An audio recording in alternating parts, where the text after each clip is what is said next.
Eudaimonia, the path to intellectual enlightenment and the future of humanity, the eternal pursuit of human flourishing. When I spoke of eudaimonia, I did not mean mere pleasure, nor did I speak of wealth or power as the highest good. I meant human flourishing, the fulfillment of one's true potential through reason, virtue, and wisdom. This, I argued in my Nicomachean Ethics, is the ultimate aim of life, to live well, to think deeply, and to act rightly. Yet even now, humanity stands at a crossroads. One path leads to intellectual enlightenment, where wisdom, virtue, and self-mastery guide society.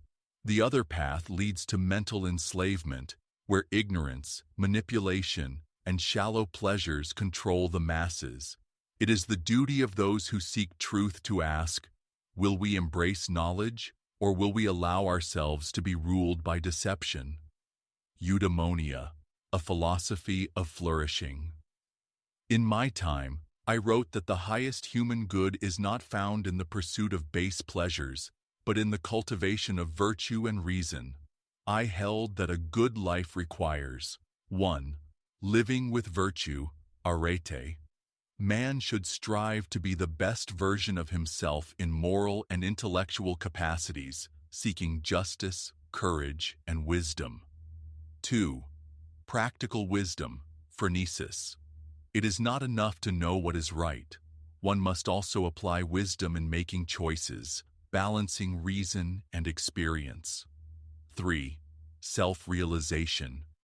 Each man has within him a unique potential, a purpose, telos. To achieve eudaimonia, one must discover and fulfill this purpose. 4. Continuous learning. A flourishing life is one of lifelong learning and intellectual growth.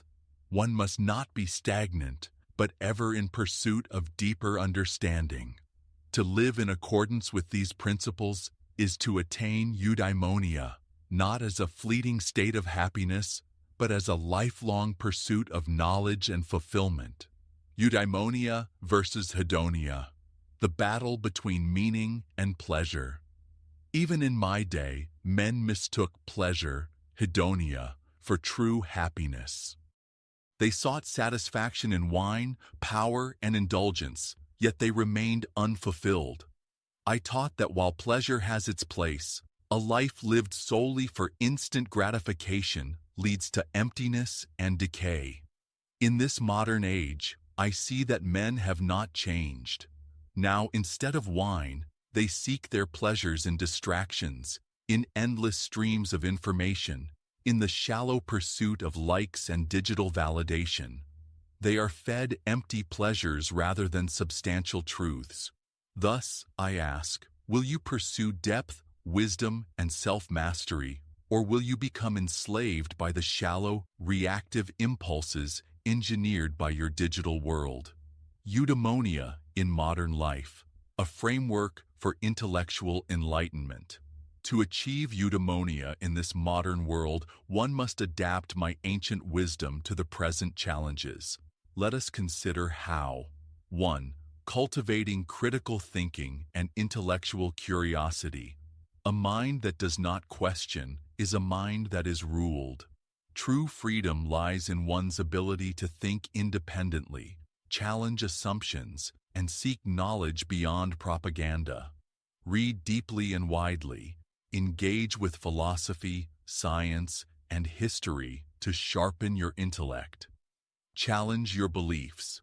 Growth comes from questioning even one's own convictions. Recognize thought traps. Beware of cognitive biases, logical fallacies, and manipulative rhetoric. 2. Practicing virtue in a corrupt world. I have said that virtue is the foundation of a good life. Yet, in an age where deception, greed, and manipulation thrive, virtue is rarely rewarded. Nonetheless, it must be pursued. Seek justice and truth. Stand for what is right, even when it is unpopular. Master self-discipline. Govern your impulses. Be a master of your own desires. Live with purpose. Align your actions not with fleeting pleasures, but with higher principles. 3. Building resilience against digital enslavement. Your world is unlike mine, yet I see the same chains upon men. Only now they are made of screens, distractions, and algorithms designed to control. Control your information diet. Avoid sensationalism. Seek wisdom over entertainment. Use technology consciously. Do not let machines dictate your thinking. Disconnect to reconnect. Seek solitude, nature, and human interaction beyond the digital realm. 4. Seeking higher meaning beyond materialism. I have said before, happiness depends upon ourselves. But modern society has made men slaves to materialism, falsely believing that wealth equates to fulfillment. Engage in lifelong learning.